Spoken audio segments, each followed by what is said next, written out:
Hello အားလုံးပဲမင်္ဂလာပါဒီနေ့မှာတော့ soft C လေးအကြောင်းကိုလေ့လာကြည့်ကြအောင်နော် C ရဲ့နောက်မှာ EIY ဆိုတဲ့စကားလုံးလေးပါတယ်ဆိုရင် C က cut ဆိုတဲ့အတန်မှုပဲနဲ့ဆိုတဲ့အတန်လေးဖြစ်ပါတယ်နမူနာလေးကြည့်အောင်နော် Eyes mice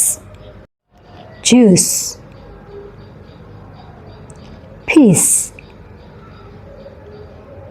price voice face rice bracelet cell scent center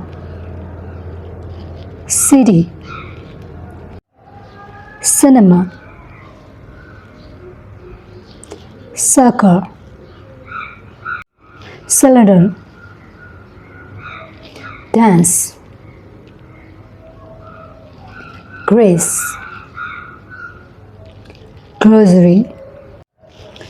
race twice nice အားလုံးမင်္ဂလာရှိတဲ့နေ့လေးဖြစ်ပါစေနော်